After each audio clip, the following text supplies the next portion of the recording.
And welcome back, my fellow lost souls, to Let's Play Silent Hill 2. Last time was an eventful part. We fought a man with impractical ornate headwear, found a stripper at the park who bears an uncanny and rather uncomfortable resemblance to James's wife. This is Maria, of course. We did some bowling, except not really. We met Eddie and got caught up in a chase following a small child named Laura. In this episode, we're going to explore the whole of the hospital and hopefully track that girl down. There's quite a bit to do in this place. First, let's look over the memos. Looks like we've got a patient list here. Jack Davis. He has attempted suicide 3 times in the past for reasons unknown. Although he is normally a model patient who follows doctors' and nurses' orders, he must be watched closely due to his past pattern of sudden and violent suicide attempts.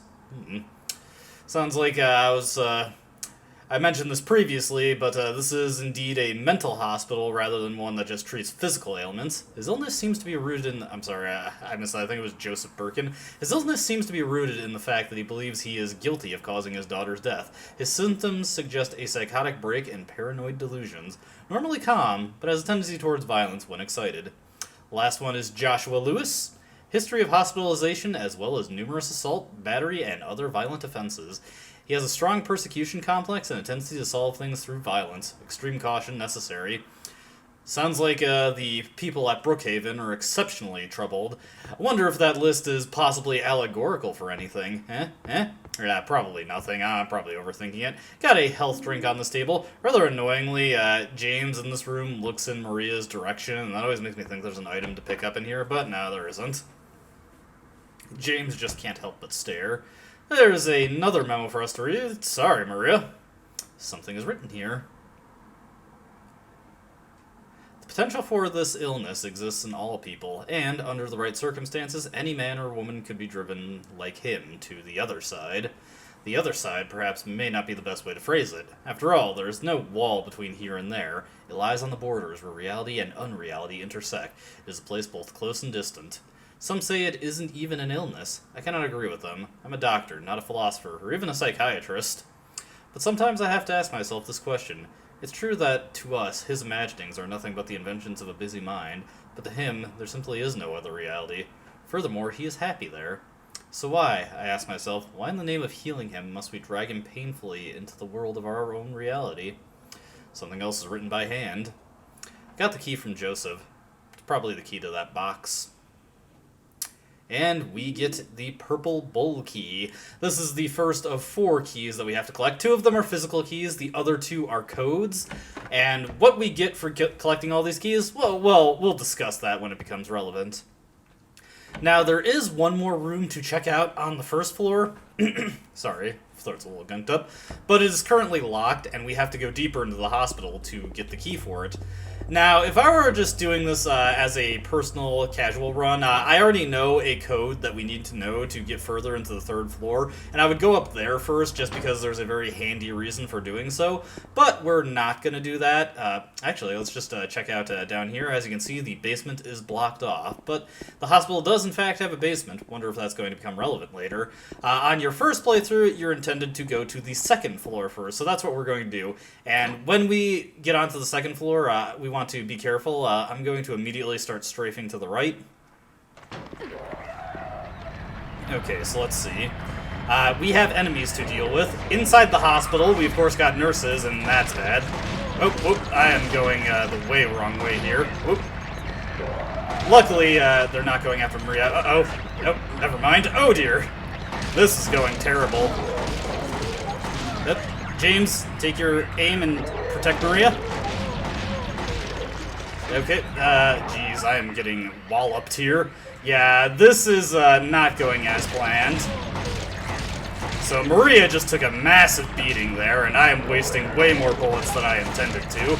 But sometimes this happens. The nurses in this game are widely considered to be the most threatening enemy, at least in this area. Let's just take a look. Eesh, way more bullets than I wanted to use. Let's give ourselves a top off there. We got plenty of healing items, so it's not the end of the world. The problem is Maria, of course. Maria, we cannot heal, so any damage that she gets hit with, that's just going to be something I might have to deal with. I don't know if there are certain intervals where she does get healed, but it might potentially be a problem that she took a bit of damage there. Over here, off to the left, we got a sexy poster, but that is not something we need to focus on.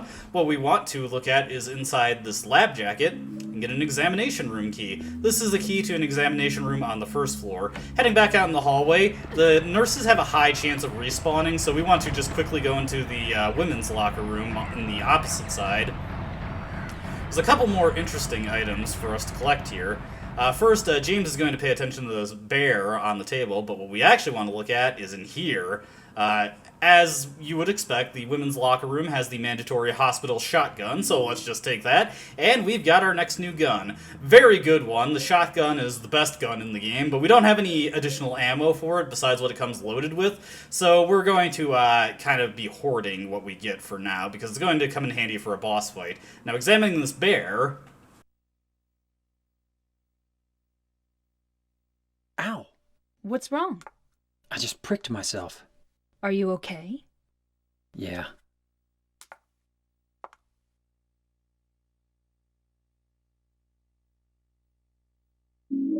And we get a bent needle. Not sure what we could possibly use that for, but whatever, it's something to collect. Maria is more concerned about the potential pain caused by a pinprick than she is by the pain of getting whacked by a pipe. Now that we've got the examination room key, we can return to the first floor, and just as a general rule of thumb, you always want to make sure your gun is fully loaded in this area, so anytime you shoot something down, be sure to hop into your menu and load it. Now, we could actually go through that set of double doors across from the stairwell door into the patient ward, but it's not a huge deal that we go there yet, and there's a couple other things I want to check out first, and the main reason I want to go to the third floor is it's going to offer us a chance to get rid of Maria for a bit so we don't have to worry about escorting her around, which you absolutely want to do, so we're going to focus on that. The examination room key door, opposite side. I always get that mixed up when doing playthroughs. The thing is that you can completely skip this little section here, so I always forget which door this key goes to. Now, as you imagine, we end up in an examination room with absolutely nothing in it. But it connects into the employee lounge. Heading over this way, we can check out this fridge here. Sadly fine, there are no drugs in it, no health drinks to be grabbed. Inside the sink, there is a pack of shotgun shells, so we got our first bit of loading for the shotgun. Various documents around here. But the main thing, and the reason we want to come in here, is this whiteboard. Somebody has written an important note on it. The PIN number this month is T. Last month it was X, and before that it was Z. But what are they going to do next month? That's all they can express with 4 numbers. Wonder what that means. Anyway, does the door to the patient wing really need to have its combination changed this often? Yeah, it's honestly, that's kind of a point I've been seeing coming up in, like, cybersecurity discussions recently. Having people change passwords super frequently is less secure since, well, most people just have to take notes on them, which creates a vulnerability. But it's a surprisingly topical thing here. Yeah, and I honestly kind of wonder why the patient ward needs numerical code. Like, I guess to keep... I mean, it is a mental hospital, so possibly to keep patients who are wandering the halls from escaping, potentially. Not sure. Then again, this stairwell does have roof access, so maybe that is a good idea. Yeah, you can get up to the roof from the stairwell also. Now, heading into the third floor, we want to immediately turn right when we enter. There's going to be a nurse to our right. I do remember this one vividly. We just want to immediately start firing. Honestly, you could probably just ready your aim and start blasting like that. Now, here we are at the keypad, and this is what that note was referring to. As they said, the PIN number this month was T, so we have to think about how a letter T corresponds to this pad, and obviously going across and going down like that makes a letter T. So the way we're intended to draw this out is to first go across and then go down. Obviously, you could do it the other way, go down, then across, but the correct way as far as this PIN number was punched in was to go across, then go down. So it's all, once you figure out how it corresponds, you only have to try at most 2 times to figure out that one. If you are playing on a lower difficulty, there actually is no puzzle here. The whiteboard just has the code written on it, which I actually do remember this. It's 7335. Alright, we want to go into this room right here.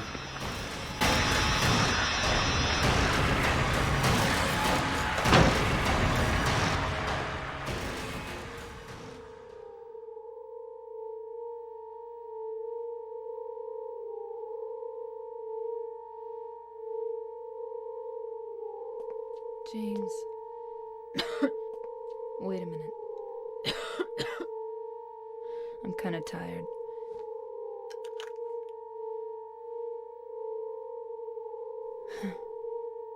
It's just a hangover. You should rest.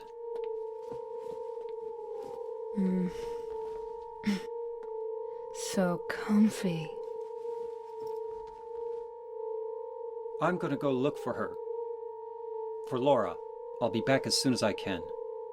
I'll take your word for it on the level of comfort that bed offers Maria. But yes, Maria seems to be coming down with an illness herself and has decided to take a load off, and James is just going to leave her here. I guess he understands that we're in a video game and the monsters cannot open the doors, so she's perfectly fine. The main reason we have to come in here is to get the roof key so we can actually get up to the roof. But a fringe perk of coming here is that Maria will leave us and we don't have to worry about escorting her, which is just fine because the enemies here are super aggressive, super dangerous, and they tend to crowd us, so we don't want her to taking any unnecessary hits.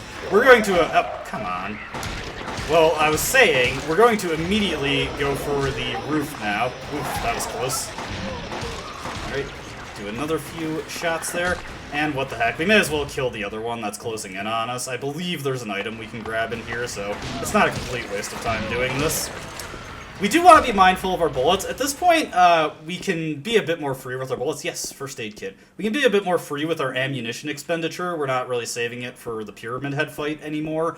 But there is a certain event at the very end of the hospital area where we do want to have at least 40 bullets. I should be able to get through this all without expending all of my bullets, or not expending more than what I want to have. And we're going to get shotgun ammo and stuff to work with too, that we will have enough of that we can spend some of that. Heading on to the rooftop here. I actually did forget to show something, but I can show it on the way back. Let's use the roof key here. And heading onto the roof, if we go into the corner, we will find some kind of diary. May 9th, rain. Stared out the window all day. Peaceful here. Nothing to do. Still not allowed to go outside. May 10th, still raining. Talked with the doctor a little. Would they have saved me if I didn't have a family to feed? I know I'm pathetic. Weak. Not everyone can be strong. May 11, rain again. The meds made me feel sick today. I'm only better when I'm drugged. Then who am I anyway? May 12th, rain as usual. I don't want to cause any more trouble for anyone, but I'm a bother either way. Can it really be such a sin to run instead of fight? Some people may say so, but they don't have to live in my shoes. It may be selfish, but it's what I want. It's just too hard like this. It's just too hard. May 13th, it's clear outside. Doctors told me I've been released. I've got to go home. Diary ends here. There are no more entries. What's the diary doing up here? Well, we're on a roof, and the diary of an obviously very depressed man. I'm sure it's nothing. It can't be anything, right? Now, I've read that diary influences the ending you get for the game, although I'm not 100% sure if it does, and I've never gotten clear confirmation on that. Anyway, we want to head out here and see that this door is locked, but if you look at the gate, it looks rusty. If we push it, maybe we can move it away. Hey, you guys hear something? Oh, dear.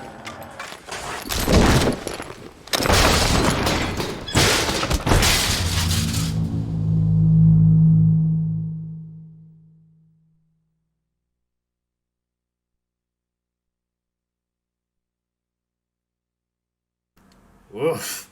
Pyramid Head making up for all the hits he didn't land in the boss fight. But yes, that is a scripted sequence. Once you go up to that gate, Pyramid Head will appear, and even if you just walk back and try to get around him, a cutscene automatically plays where he whacks you through the gate. This immediately puts you at near-death status, as you'd probably expect, but we can just heal that off. Yeah, that's why I didn't heal myself back to full when I took a little bit of damage earlier, because you were just going to get this sequence anyway, so it would have been a waste of items. One thing to note, if you're doing a ranking run, that actually does not do any damage to you as far as like the damage total you're ranked for is considered, so you don't have to worry about that. The game isn't completely cheap like that. Unfortunately, the same cannot be said about a similar thing in Silent Hill 3, but we'll get to that when we get to that. Got some isolationist padded cells here. 4972, that looks like? Handwriting's a little bit messy. Looks like my handwriting, honestly. turn the numbers. Better not forget them. So I'll write them down here. The other one, my secret name. There's a couple of notes in this hospital are written as kind of flowers for Algernon, broken English style. I'm not sure if that's a deliberate reference or not, but that is one of the codes we need to go along with the keys we've been collecting. Now that we've done everything on the third floor and the roof, there's nothing else on the roof. Well, okay, we haven't done everything on the third floor, but we've done everything we can do so far. Now we want to go to the second floor. You can explore this floor with Maria, but I consider it undesirable to do so, because, you know, it's just protection for her that we don't need to do. I'm going to immediately strafe right after entering. Luckily, it does not seem like any of the nurses respawn, so we're a little bit fortunate there. Now, we want to make sure that we actually kill all the nurses in this hallway before we start exploring the room. Give ourselves some breathing room when we're just running around. You may notice that the enemies are a little inconsistent about how they drop in this game compared to Silent Hill 1, where a lot of the enemies always took the same amount of fire, but these nurses, anywhere between 3 to 5 shots is usually what will drop them. You definitely want to take these nurses out as they approach you, because if you just try to run past them, they'll eventually all start traveling to one side of the hall and start clumping up, and that makes them extremely dangerous. One thing I'd like to mention that I haven't really gone over is killing enemies with gunfire in this game. Oh, got some nurses to worry about in here. Luckily, they're not too much of a threat. We'll just go through with the kicks. But killing enemies with gunfire in this game is actually wildly impractical compared to Silent Hill 1, or shotgun shells, always nice. In Silent Hill 1, it usually only took 1 or 2 more bullets on an enemy after they drop to finish them off. In Silent Hill 2, enemies are ridiculously bullet spongy, way more than they were in the first game. Like, the lying figures, at this point in the game, they can take upwards of 13 bullets to kill, and that's if you continuously fire. If you let up your fire for even a half a second, they will just get right back up, and it can take upwards of 18 shots to kill them. Mannequins take like 9 shots, these nurses will take like 18 shots. It takes way more bullets to kill enemies when they fall down than it does to just simply kick them. So yeah, it's you're definitely going to see your lion's share of fighting kills on your first playthrough, burning through a lot of my bullets. I always forget which doors in this floor actually have anything behind them. I always want to make sure that my gun's topped off. Going a little bit heavy on the ammo expenditure here, but we should be fine once we get to the next area. Or rather, the next section of the hospital. We'll be picking up a bunch of handgun bullets and find ourselves in situations where we won't really have to use as many, so I'm not overly concerned about running out. And it really is prudent to take out these nurses, because if they start blocking us in various sections of the hallway, that damage can rack up quick. They hit pretty hard on hard mode. Over here, we find our next key, third of 4. And some more shotgun shells. Pretty good, pretty good. Getting a nice stockpile going here. I believe we got 18 so far. There's one last room for us to check out. I believe it's down this way. Ooh, hey. I don't like you like that, lady. I know there are some people out there that do, but I do not. Actually, I saw this cool arcade game store in Brooklyn where they had a nurse figure from Silent Hill 2. It was pretty high quality, and they weren't selling it for a bad price, but I did not feel like taking it. Anyway, get a first aid kit in this room, and the main reason we're in here, in the interest of progressing the game, there's a typewriter here with some carbon paper in the typewriter. Yeah, looks like we got an imprint of an old note. I know it. The secret, I'll give them something to deal with this demon. Shelter is of no use anymore. He is my instrument. He must follow my orders. Yes, the box will be useless. Now I must not forget it. 4911. That's good. He is the lowest now. I too will be free, and he will serve me. I am a genius. No one can stop me. No one can stop me. No one can stop me. Well, that guy seemed to be conducting some shenanigans, and he was very confident in himself. I did not pay enough attention to that number to recite it right now. But luckily, that and the turn the numbers goes into our memo section, so we can just consult those when we need them. Woof. Now that all that's taken care of, we can return to the third floor. Lots of going up and down the stairs here. Sadly, no elevator for us at the moment. Alright, we just immediately want to strafe right in case anybody's respawned. Hopefully... Oh, of course. Sometimes that happens. If I was playing on New Game Plus and I had Bold Adjust in effect, I would be just preemptively taking an aiming stance and firing a bullet, just in case there was something. Oh, whoops, I forgot to reload. Not a huge deal. Okay, take that one down, and then just do our old stompy business, take these girls down for the count. And this time, actually remember to reload. You can find yourself in very bad situations if you do not remember to reload. And going back into Maria's hospital room real quick, she's still taking a rest, but I just want to show this off. James, I want to ask you something. What if you can't find Mary?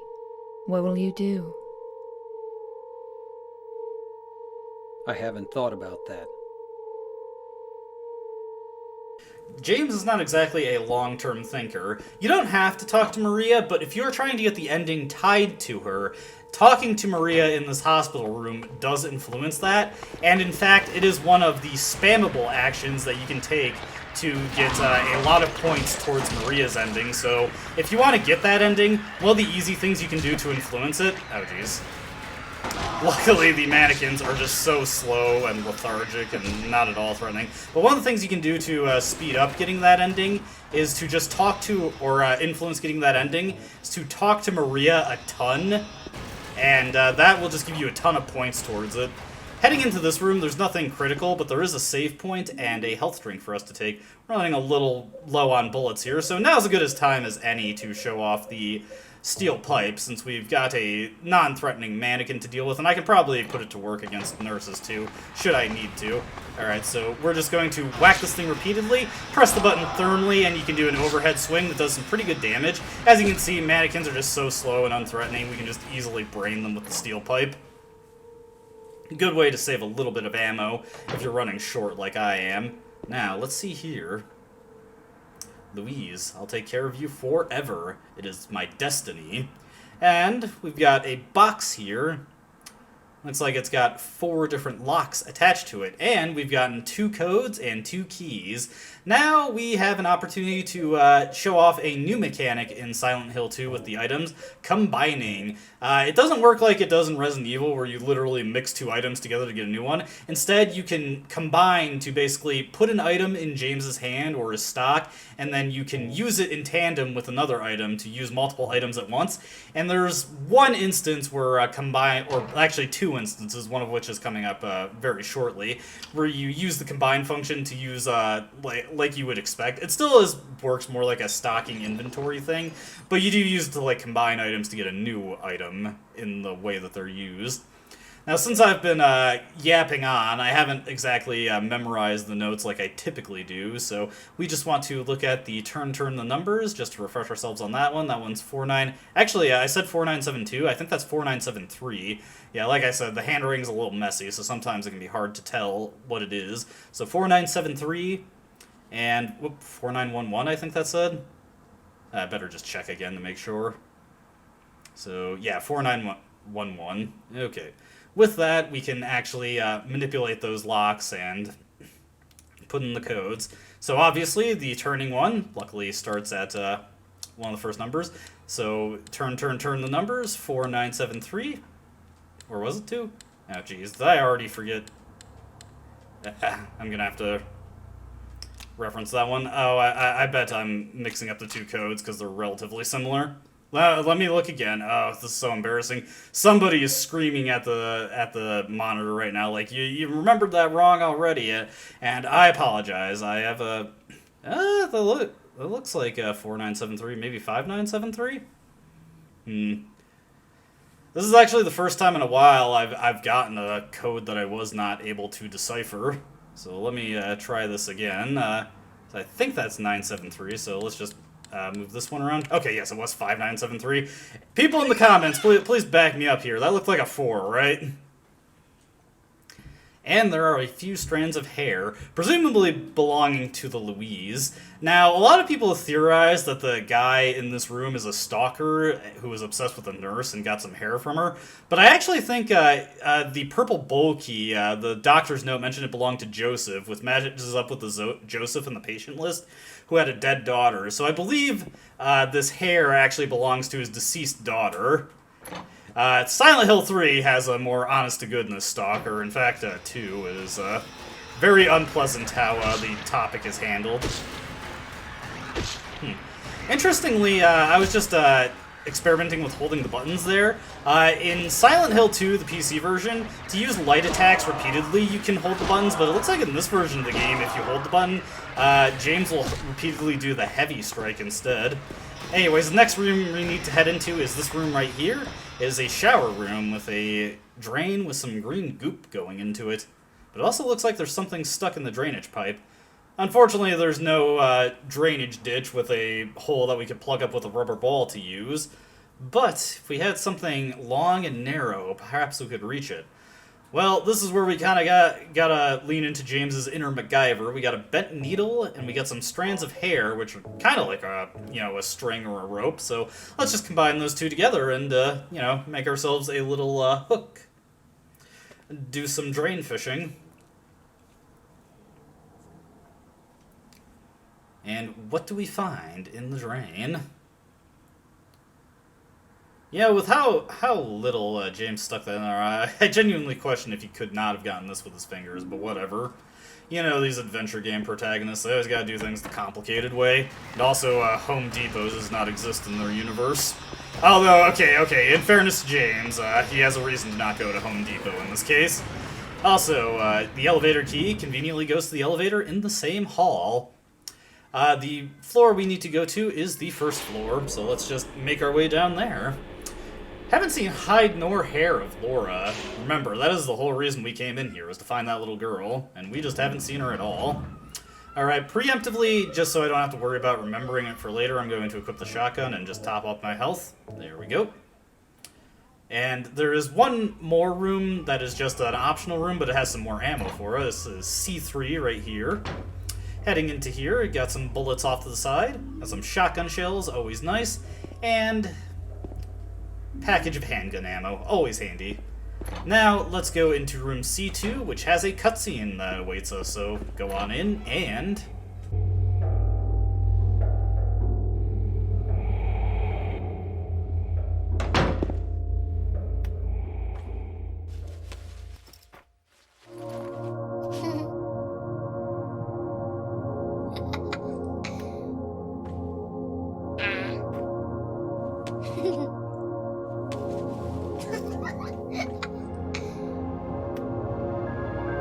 Laura?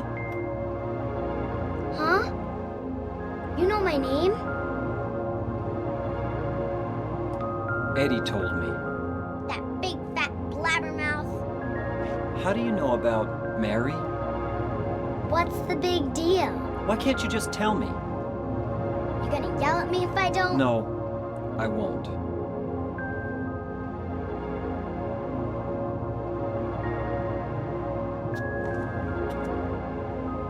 I was friends with Mary. We met at the hospital. It was last year. You liar! Laura, Fine, don't believe me.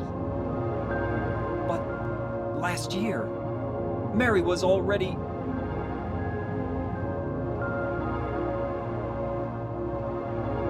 I'm sorry, Laura.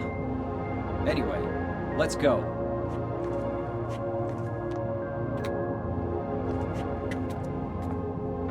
We can talk about this later. This is no place for a kid.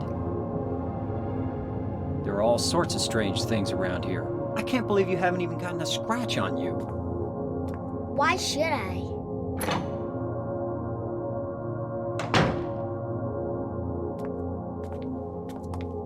Wait! There's something I gotta get. Later, okay? But it's really important. What is it? A letter from Mary. Huh? I wanna go get it. Is that okay? Yes.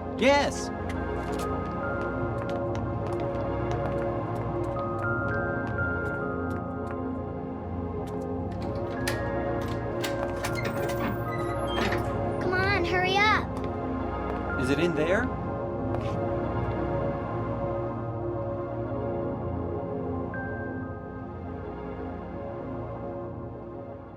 Yeah, in the back.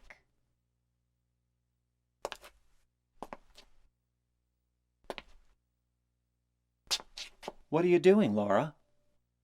It's further back in the desk.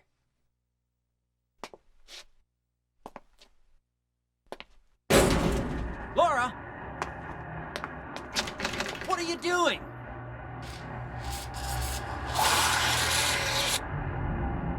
Ha ha, I tricked you. Open the door, Laura. Why should I? I'm a liar, right? Want me to open it? Huh? Huh? Do ya? What's the magic word? Laura? Okay, I guess I won't open it. I think I'll just leave you like this. You snotty little brat! Open up! Why, you...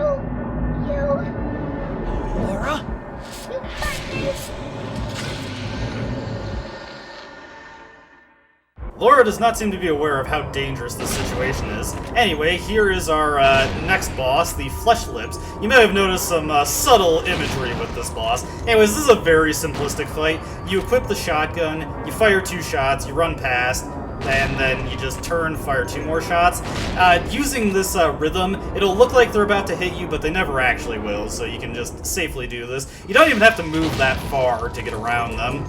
And fortunately, they are not very good at coordinating with each other, so they frequently block each other. Let me see. I just wasn't sure if that one was dead already or not. Okay, that one's about to get me, so just gotta quickly run under. Do another couple shots. But yeah, this fight, not too difficult once you know the method for it. Okay, that one I think is dead. I can't tell. When they... Oh, whoops. I had to reload there. Didn't realize it. If you take too long, a third one will show up. The third one typically... Okay, that one, when their legs curl up like that, that means they're dead. Oh, okay, and when James breaks his aim, that also means they're dead. But yes, a third one drops down eventually. Wasted some bullets there, but that's okay. And now we just repeat the rhythm with this guy. Much like the shotgun in the previous game, and shotguns in all video games, really, the closer you are, the closer to a tactical nuke it is. So you can make this fight go by slightly faster if you are as point-blank as possible with your shots, but it isn't absolutely critical. And if you run out of shotgun ammo, you've almost certainly done enough damage that a few more taps from the handgun will finish these guys off. And once the screen starts to go blurry, we move on to the next section of the game.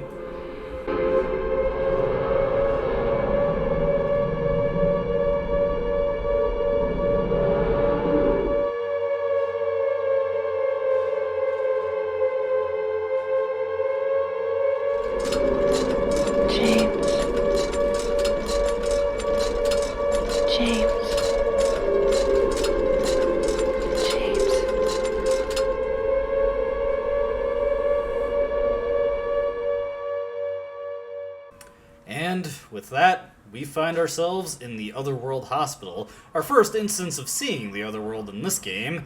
It almost felt like it wasn't going to be here at all at this point, but no, it is here. And now the hospital, which was already pretty dilapidated and rather unpleasant to be in, is even worse. Fortunately, we get some shotgun shells to immediately replace the ones that we used in the boss fight, and at this point, you do not have to be conservative with your shotgun ammo at all. In fact, I'd highly recommend making your preferred weapon. We will have to find a couple more packs of bullets to continue using it freely, but by the end of this hospital level, we will have more than enough shotgun ammo for almost the rest of the game, really, and I'll be going over that why in the next video, but this is where we're going to call it. As you can see, the normal hospital took a little while, but I did take some roundabout routes just in the interest of showing off everything. Let's make our save here, and when we return in the next video, we will take on the alternate hospital. Should be a good time, right?